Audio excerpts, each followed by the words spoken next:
Hello everyone and welcome back to What Does She Know? I am your host Brianna and today I am gathered with the incredible Deja Foxx. For some quick background though, we will definitely get into it.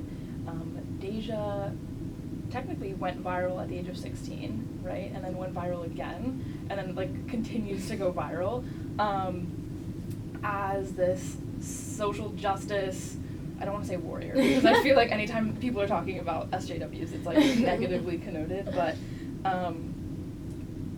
you're a badass, you're just doing everything. You're now sort of in the social media sphere of activism, though you definitely have a grassroots background. I don't know why I'm speaking on your behalf, but just for context, Deja and I met at Columbia, and she was a first year. So we have a lot to chat about, but before anything, hey, how are you? I'm good. I'm excited. You look great. And also, wait, we need to mention we have a camera edition today, and we are in this incredible studio space provided by Milstein Library. Yes, the same Milstein Library that Alex McNabb was assaulted in. Check that out, the episode out last season, and Anyway, so let's just start.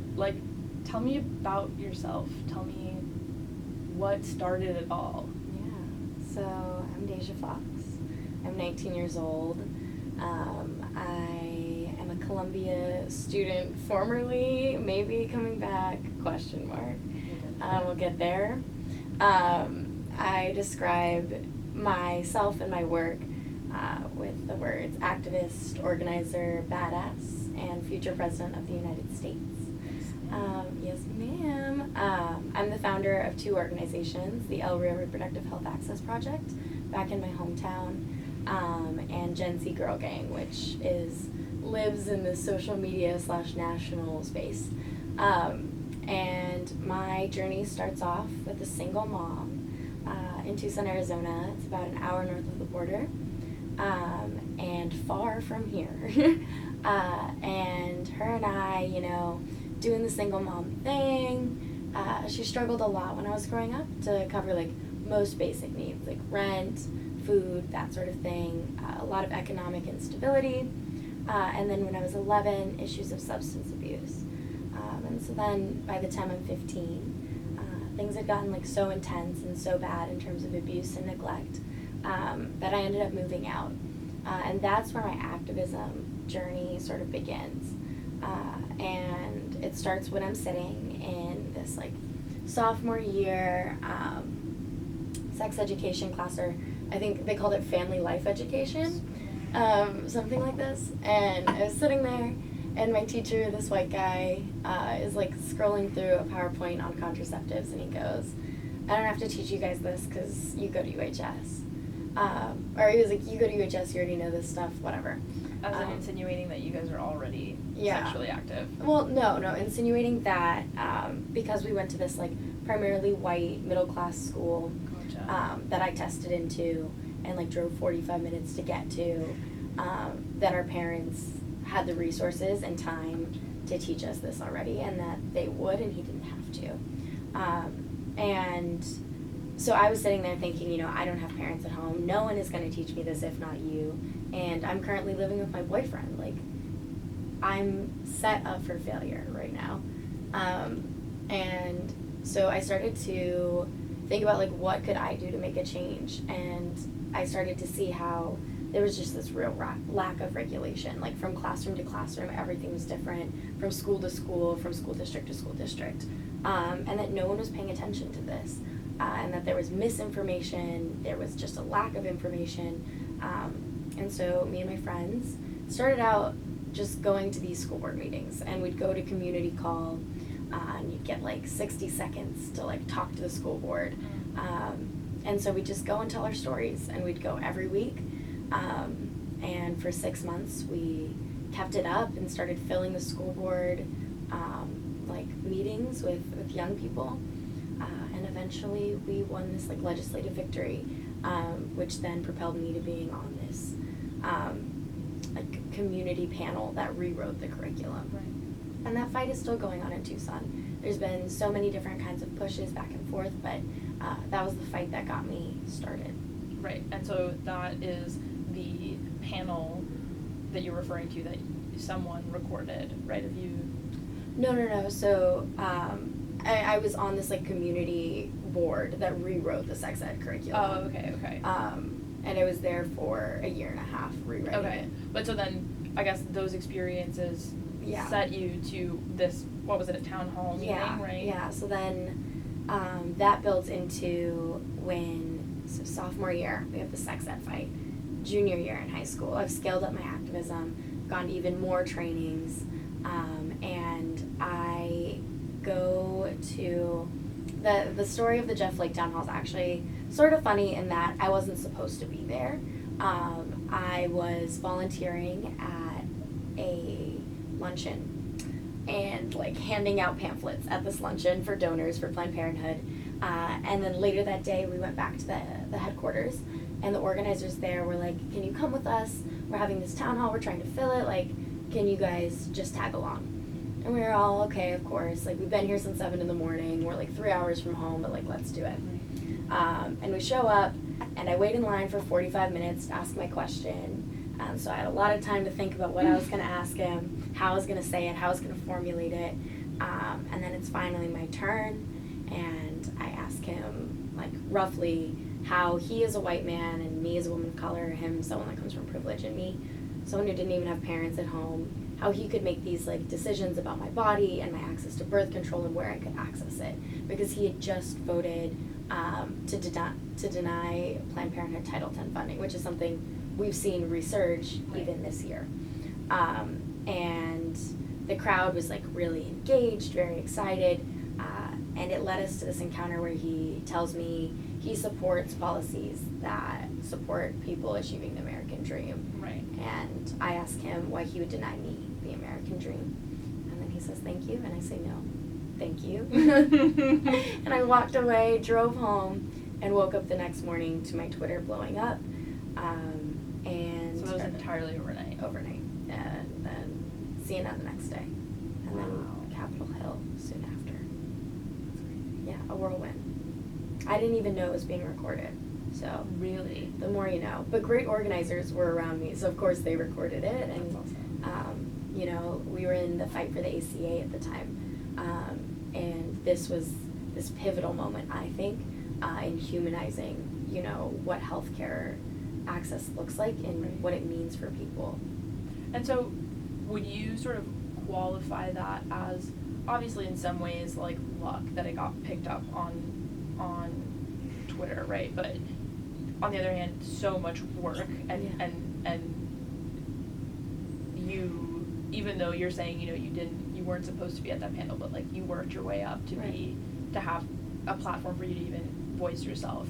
But I guess in terms of the more social media side, which we're gonna definitely get into later, like, do you know how it spiraled? Like, was there one retweet, right, that like made the whole thing go crazy? Like one particular account, like if it was an organizer who tweeted it out, right? And then like, do you know if it got into like a certain organization's hands, or like, you know what I mean? Like, do you know if there was like, I mean, so when I've come to understand the way things go viral a lot better as I've gotten older, as I've worked in this space. As you've gone viral like 3 different times. Yeah, and I analyze it every time. But in the moment, I have no idea who was retweeting, and I have no idea, you know, whose eyes are on this, because all I can think about is that 17 million people know so much about me.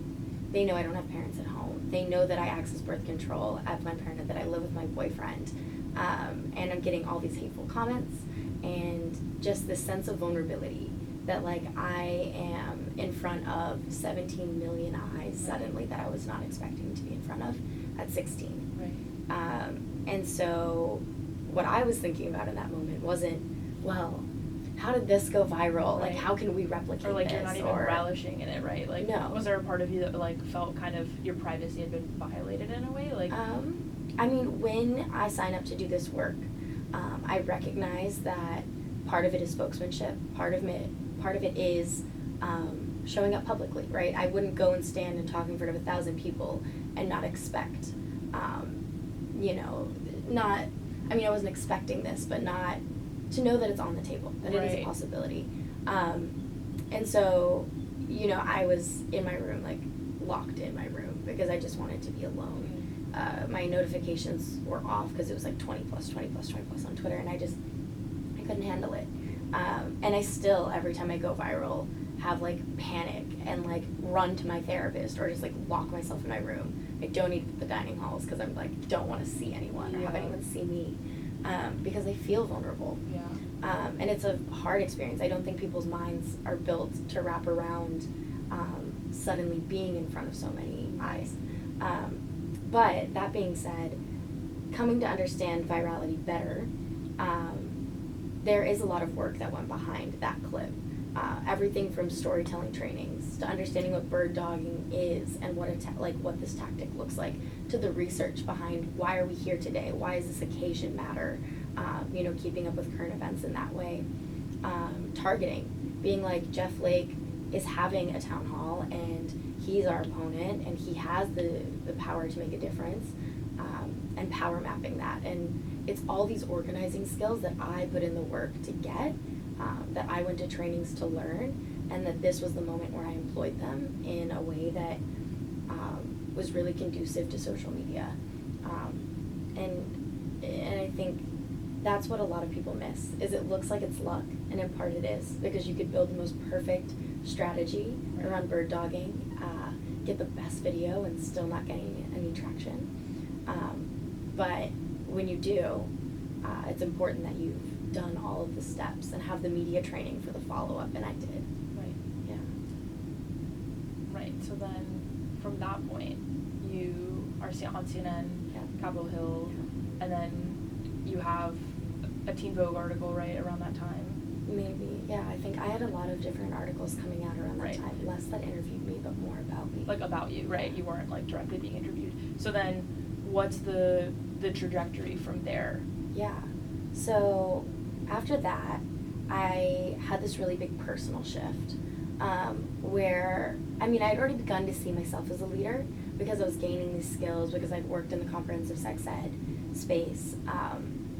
But I started to see a different kind of worthiness in myself, a different kind of power to create change.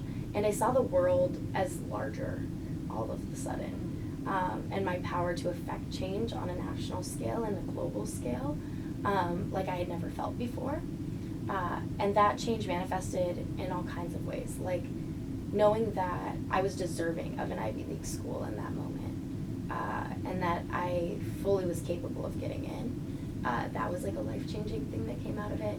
Also knowing that I had incredible skills, and that I wanted to share those. And so it sort of culminated in me returning home from DC, and from this like whirlwind of attention and experience, and recognizing that I needed to do something for my hometown before I inevitably left for school.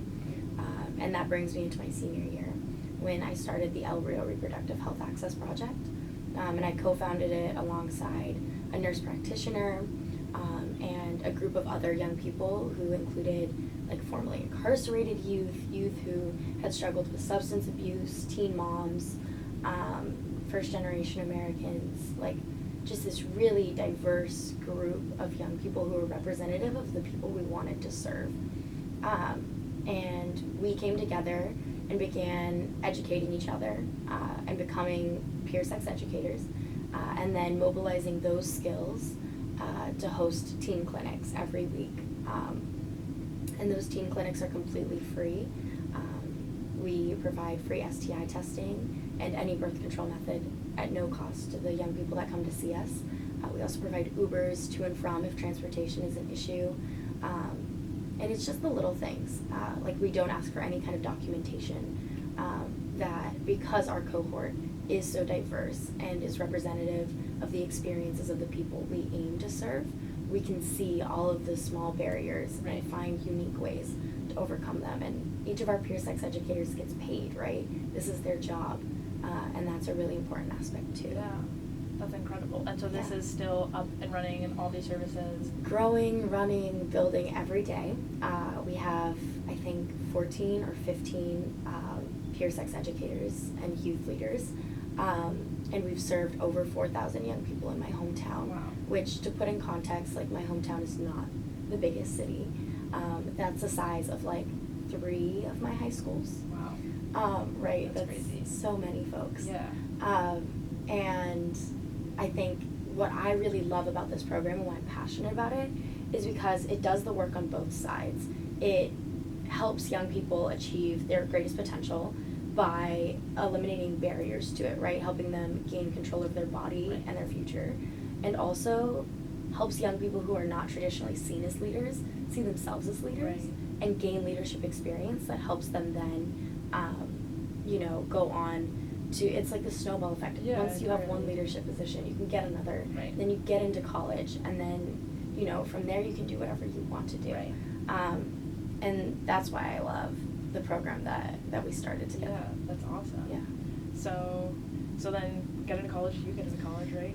You Get into that. college. Yes. Yeah. So why don't we jump right into that, right? Yeah, so I applied to Questbridge, and I was doing it all on my own. It was really, really hard. My mom was in rehab. Well, I came home from this Morocco expedition. I had gotten a full scholarship to study abroad in Morocco, my junior to senior summer. And I come home, and my mom had relapsed into alcoholism. And she was, like, supposed to pick me up from the airport, and that was how I found out. My phone bill hadn't been paid. My brother had been paying it. Cut off. No phone. My mom is, like, fully relapsed. And that's the world that I, like, walked back into, knowing that I needed to start applying to school. And so my mom is back into this, like, phase of alcoholism, and I'm just trying to figure things out. And then she becomes homeless, and I'm putting her up in a motel with, like, I worked at a gas station throughout high school for You'd already junior. like bought your mom a car at this point. No, you no, know? Oh, okay. I hadn't. I was barely making it on my own. Okay. At this point, you would think, right? Like, No, if you're I lobbying entirely on Capitol Hill. no. I entirely jumped the gun because I remember No. seeing that Yeah, post, yeah. and I was like, wait, that was definitely while you were still in high school. But Yeah, that was senior to freshman Oh, year. okay. When I had made some money, but I was still struggling to take care of me. Okay. At this point, and I'm putting her up in a motel, and eventually she checks into a hospital and then into rehab. But it's through this moment in my personal life that I'm trying to apply to college. And then those journeys kind of parallel nicely in that she gets out of rehab December 1st, and I get my college acceptance like December 14th. So we had moved her into an apartment. There's no furniture. And I had originally gotten denied through Questbridge because I, like, low-key messed up my application and didn't check the right boxes because I was doing it by myself and didn't know what I was doing. Right. So I got an ED to Columbia December 14th. And it was this really great moment. It was my boyfriend at the time, my mom, and I. And, like, I open up the email and I see I'd gotten in. And, like, we're literally sitting on the floor because we didn't have any furniture. And we had, like, a rug and, like, a little table. And my ex puts on the, like, what is that, like, New York song by Frank Sinatra? You know the one? Yes. Everyone knows the one. Yes. And I just, like, danced around our house and, like, stood on the table and, like, sang. And that was my getting into Columbia story. And it was just, like, such a joyful, like, moment. And it just paralleled, like, these journeys so nicely of, like, my mom's entrance into sobriety. Yeah. And, like, what I had always seen sort of as my escape. I feel like education was always what I saw as my way out. And by the time it was time for me to leave to Columbia, I was just incredibly grateful to walk away knowing that I had built such wonderful family. Like, my mom was back in my life. My ex and his family loved me so dearly, and I had, like, adopted little sister and her little brother, Right. and all these young girls who I had been mentoring, who looked up to me and admired me and were watching what I was doing. Right. And also, I mean, more or less, I would probably say you pretty much came onto Columbia's campus with this sort of like detached community, if that makes any sense. Yeah. Like, I think people already knew who you were before you even walked through the Columbia gates. In this, For better or for worse. which might be right, extremely intimidating, maybe at times comforting, maybe at times really odd, and like I can imagine there's just a bunch of weird social interactions where you just don't know how to like approach the situation. Yeah. But I guess to backtrack a little bit too, right? Yeah. Because first of all, I'm like literally was tearing up while you were talking, and I'm like Me covered. too. I always cry. Covered in I'm such a crier. goosebumps. But like you're, for one, that's just beyond me that you were capable of having the like wherewithal to apply to colleges and be like, this is why you should take me, right? Like I belong in your institution, where in some ways like you're having a lot of questions about belonging. I can imagine, right? Yeah. And then to be able to say that now you're walking away with like this incredible community, and then you're gonna enter another one, like talk about fucking perseverance, right? And like this whole thing about resilience. I got it tatted. Yeah. Wait, where? Here. Oh my gosh. On my Wait, underboob. perfect for the camera. That's beautiful. When did you do that? This summer. Okay, we'll definitely have to talk about that. But what was I gonna say? Entirely lost my train of thought. That's a badass tattoo. But right, like when we talk about like imposter syndrome and like all these things about being able to just like make it into the institution, like I think that shows so much more about work ethic and drive than any fucking standardized score, than where you went to high school, than who you know, and legacy and whatever, right? Like, and that's what I try to tell all of the people that that are a part of my communities in any way. So many of the people that I'm like influencing on a daily basis are high school age. Right. Gen Z, right? Right, yeah. Majority high school. Right, yeah. And so even I always filter through the eyes of like my little sister, and she's applying to college this year and she wants to come to Columbia. And I just think a lot about like, how can I convey to them that like people can pay for that perfect 1600, people can pay for the perfect GPA and to be the perfect student at the perfect school, but you cannot pay for those experiences that you can talk about in your essay. Right. You can't do that. And so I try to remind them that like that is where they shine, and that they are so overqualified to be in this space and they don't even know it. Because I didn't know it. I was definitely nervous. And it took me some convincing from myself. But when I got here, I was struck by just how overqualified I was to be in this space. And I just couldn't help but think, like, how am I supposed to feel like I'm not supposed to be here when the kid sitting next to me should feel insecure? Right. He should feel like he shouldn't be here because how hard I worked to get here and how easy it was for them. Right. And so, I mean, imposter syndrome is something that, like, ebbs and waves. Like, it's not linear. But some days I walk in there and I'm like, I deserve to be here more than anyone else. Yeah. Like, I walked into my CC class full of all white kids, and I was like, I can't be in here. Yeah. Like, this is just not going to happen. Yeah. But I also walk around with my sense of unworthiness. Worthiness being inherent. That it, like, cannot come from other things. And I've just recognized that, like, I am worthy, and, like, this space is mine to own. Right. Demand and disrupt, right? Yeah. Well, I really want to... Oh, what? I was like, totally. I definitely want to talk about that, right? Yeah. Because that's sort of been this, like, slogan, right, of Gen Z Girl Gang, and sort of, like, probably your first, what would you even say, like a campaign almost? It was a campaign. And I know you've been doing it on your personal account, too, and sort of even on your personal stories, right, like, demand and disrupt has been the new resilience in some ways. Yeah. And I definitely want to talk about that, because I think you need some tough skin to be in the space that you're in. I can't even imagine, like, me with my tiny podcast and putting up an episode and being like, are people going to be staring at me? Like, I can't do it. But I actually cannot imagine what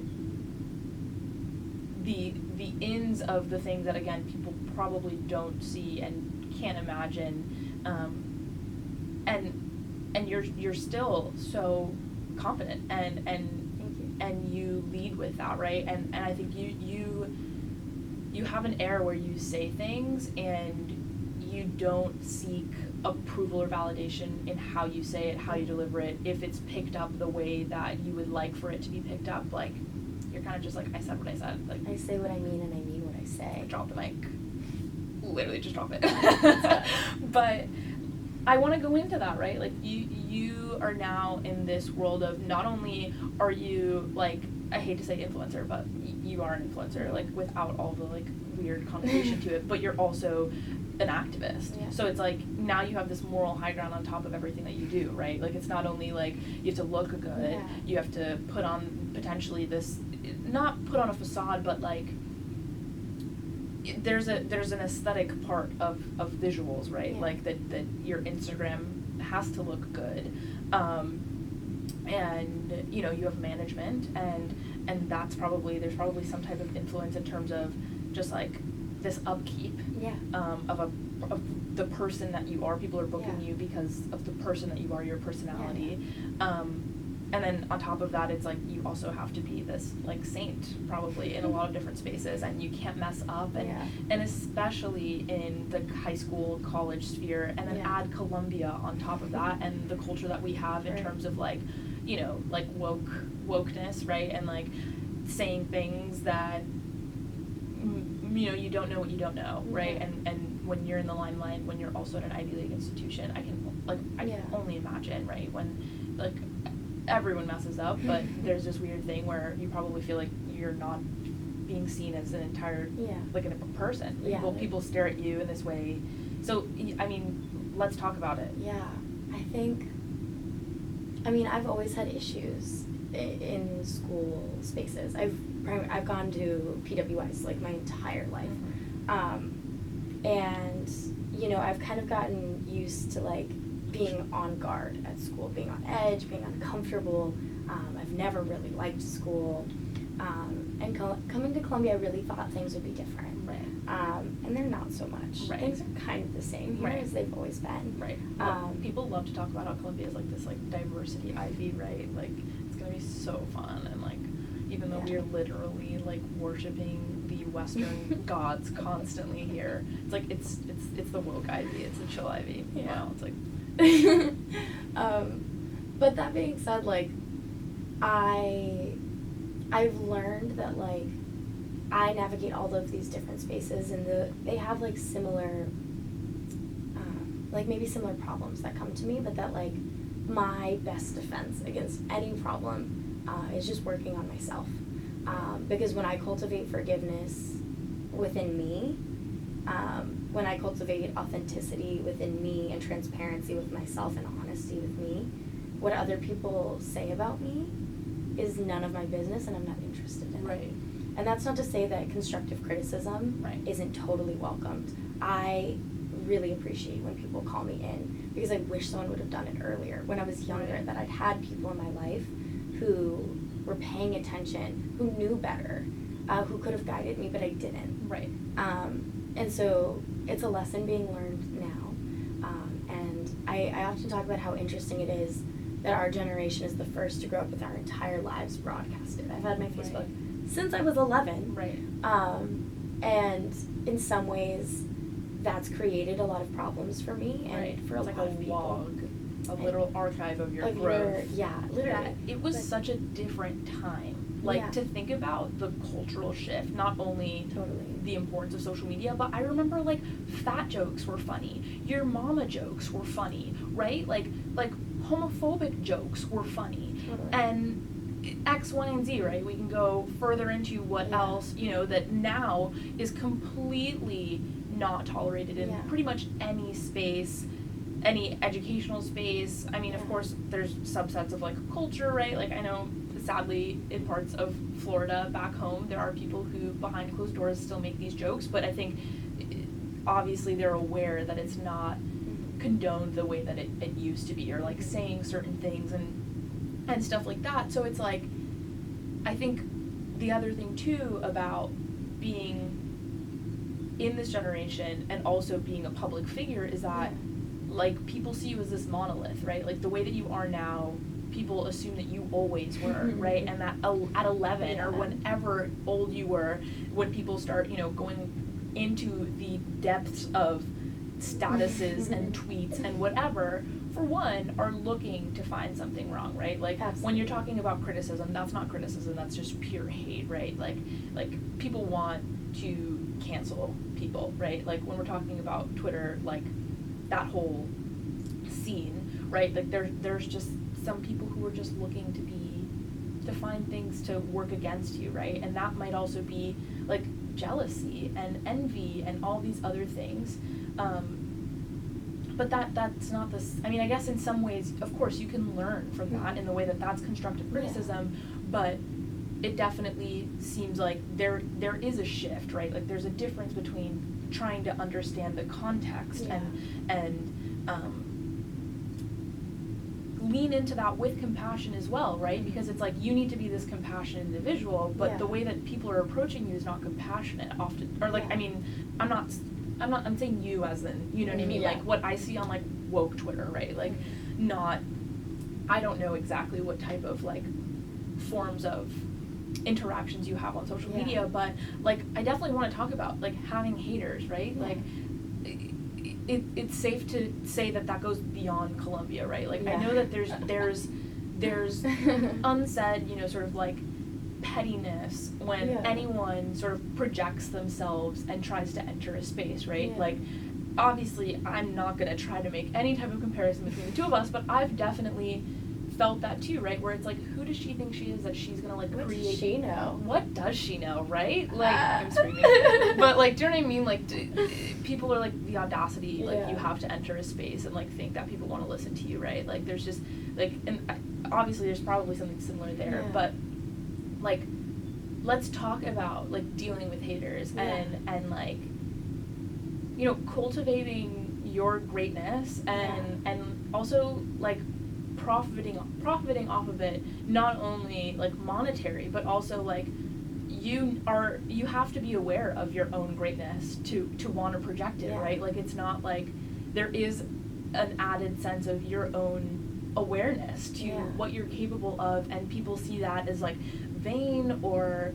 egocentric or whatever, and there's definitely a differentiation there. And I think also there's probably some element of you being in this influencer space too that adds this. I can't even imagine like the complexities of like you want to be selfless because of the work that you're doing, but at the same time like you are what sells. Do you know what I mean? Like you're doing incredible things, but it's you know, so there's no denying like you obviously your work speaks for itself, you know what I mean? Like, but there definitely has to be some difficulties with all of that.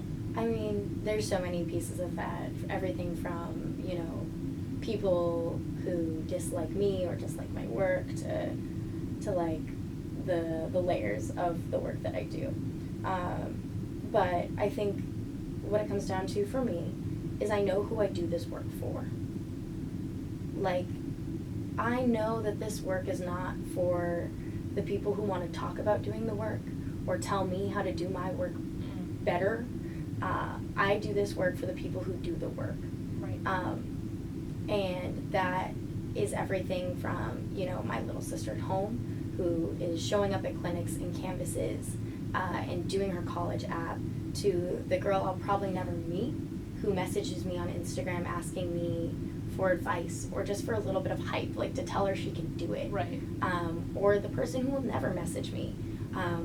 Who sees maybe an opportunity I post on my story, or who watched me grow and get into Columbia and feels like they can do it too. Right. And I know that the work is me in a lot of ways. I am a lot of my activism is role modeling, is showing up as the best me I can be, breaking boundaries and stepping into spaces so that way others can see themselves in it too. and then creating this like relationship with people that I never have talked to or never met, so they can feel themselves in me and right. you know, really experience seeing themselves. Right. And it's for me all about relationship building. And like I said, I won't pretend like when people talk down on me that it doesn't hurt my feelings. Like, I'm a human being. I get anxious and I get uncomfortable and I cry and I hide, and that's part of being human. Right. But at the end of the day, I know that the positivity in what I do is what really matters, right. and that it permeates all of the spaces of my life, and that there's so much more good that outweighs the bad in this work, and that like there's nothing I'd rather be doing, right. Even if it comes with like some layers of discomfort, right. But I know who I do this work for, and I think that's why I stay rooted. Like, it's not for the people who are looking for bad. Though in those people I still see good. I see the capacity for change, and I don't look at any of the negative content about me. I have someone else who filters that, and I just, that way I can treat everyone as compassionately and like warmly as I would otherwise, because I recognize that when people talk down about me on the internet, they're not really talking about me. Right. They're talking about this idea of me that they have. Right. And so I'll continue to wave and smile on campus or at events, and ask how they are. Right. Because that's just how I would like to conduct myself, because no one has any control over your character but you. Right. And my character, role modeling good character, is right. a part of the work that I do. Right. And having that sort of change of face, right? Yeah. That's disrupting. Like, that in itself is disrupting this chain of like negativity, right? Like, yeah. you could let it get to you, and I find that I myself like let it get to me, Yeah. or even like unsaid, right? Like, I have no tangible sort of like, of course there's like through the grapevine, like, oh, I heard they said that, or like blah blah blah, Yeah. but I don't have, you know, no one's tweeting about me, no one is like whatever, so it's to a much lesser degree. Yeah. But I realize that I let it get to me, right? Like, it's like I'll wake up and I'll be like, okay, today I'm gonna like smile, I'm gonna say hi, like I'm not gonna let it get to me, and then I have like one really tiny bad interaction where it's Yeah. like I try to be like I'm open and receptive to connecting with people, and I can tell that someone, a group of people, whatever, that it's not well received. Yeah. And then I find that leads me into the day with, then I shut down, and then that also Yeah. furders probably more negativity about you, right? Like, Yeah. someone else then sees that, it's like it's just this Yeah. chain, right? So it's like you are disrupting that space and also allowing for growth, right? Because it's like, say there's someone on campus, right, which is like the most local I guess example of walking and smiling and waving and saying hello and asking how people are, right? And they have this conception that you're too good for everyone here, that you're above campus, that you don't want to be here, XYZ, whatever it might be, or just, oh, I don't like that girl because, you know, she likes herself and, like, you know, she knows her own worth, and I just don't like that, like, whatever. And then you go out of your way to do something kind, right? That shift, rather than confirming it, right, than walking around with, you know, like a stank face or like whatever. And I do sometimes. I try my best. Okay, but we but are. no, everyone We all has got moments. But I'm saying, like, even having the intention, right? Yeah. Like, that can shift one person, right? To maybe being like, wow, I made that assumption and I don't feel good about making that assumption because she didn't confirm it, right? Like, Yeah. so it's definitely just shifting, disrupting, Yeah. etc. You know? Yeah. I think also though it's about understanding that like I'm not here to like impress or try to like change people's opinions about me, like, Right. or like be friends with everyone. I recognize that as an adult, like, you are not friends with everyone. Right. And I am so lucky to have such a solid group of support, right? I just got back from back home, and I was reminded just how much people love me there. Right. And, like, it's hard to enter a new space, and, you know, when I just finished first year, right? You want to be friends with everyone. Right. You want everyone to like you.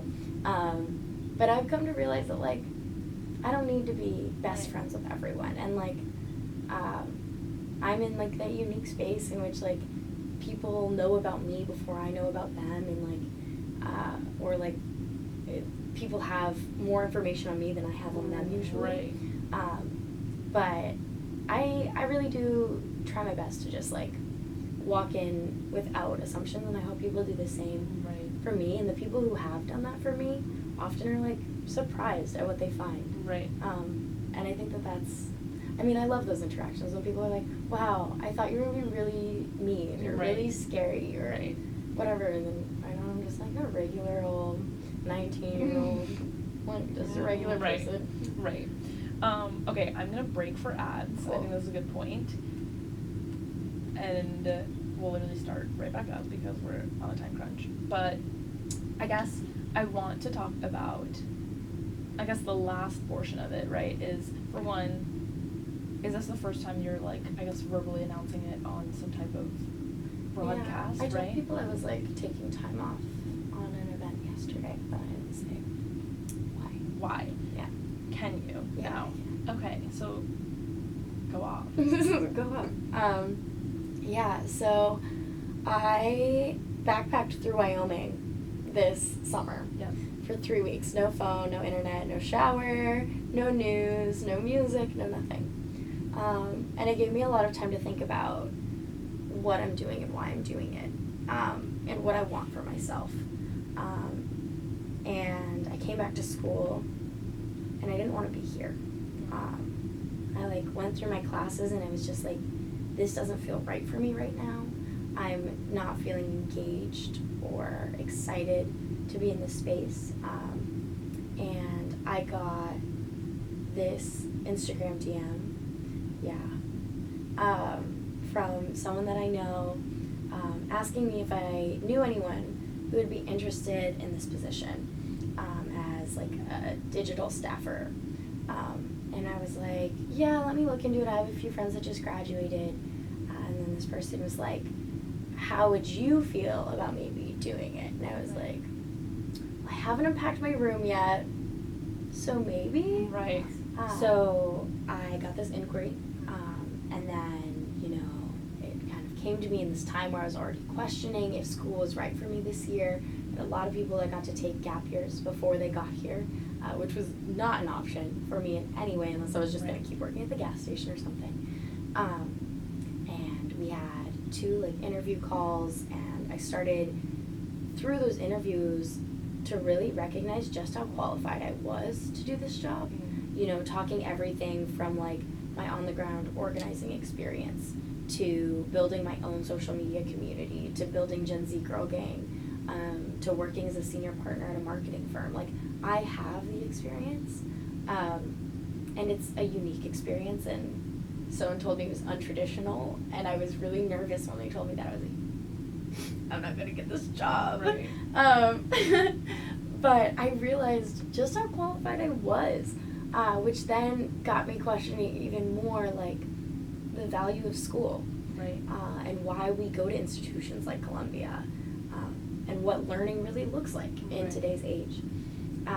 But that being said, it all happened so fast. I got the inquiry, like, 2 weeks back, and then, like, a week, it was like 2 weeks later, I got the offer. I withdrew from school the next day, and then went to DC, went back home for a little while, and I'm moving to Baltimore at the end of this month to come on full-time on Kamala Harris's campaign as an influencer and surrogate strategist, which means I get to do all kinds of really interesting things. I get to create creative campaigns around how we mobilize people with influence online to create social change, and, like, make a difference in politics. And I think this work, no matter which candidate you're supporting in the primary, is really important work. because we need to be paying attention to social media as a part of our winning strategy. Right. I know my Instagram like screen time is like 4 or 5 hours, and like whenever I ask people, they're always surprised to see that theirs is too. Right. And so if we want to center young people in this election, mobilize young people, mobilize communities that like have typically not been as engaged in elections, like we need to meet them where they're at. Right. And most all of us are on social media. Right. And so I'm really excited to be doing this work. I think that it's like groundbreaking and new, and something that I couldn't really learn in the classroom. Right. But a skill that is like so in demand and so necessary. Right. And like I recognize that this election is like do or die. Right. At least that's my feeling, is that like we don't have much time to turn things around on issues like climate change. Right. And we can't afford to lose another 4 years to Trump. Right. And that's heavy. Yeah. But no matter what candidate you're supporting in the primary, like I want to see people getting out there and making a difference and working Right. on this campaign. Right. Yeah, and it seems like influencing, right, hasn't really been all that touched by Yeah. candidates in this weird way that's like you'd think. Yeah. Are there some weird, like, I guess legal parameters on why that has yet to really happen? No, I think that it has a lot to do with young people not being in these spaces Right. of leadership. And that so many older people aren't seeing this as valuable as I see it, right? Have yet to see the potential of unlocking these communities that are created online, and the influence and power that people have built in other people. And brands are doing it. Brands recognize the power in influencers and influencing and online communities and online ads. I would dare say even that like Trump understood the power of like using social media as a tool to win.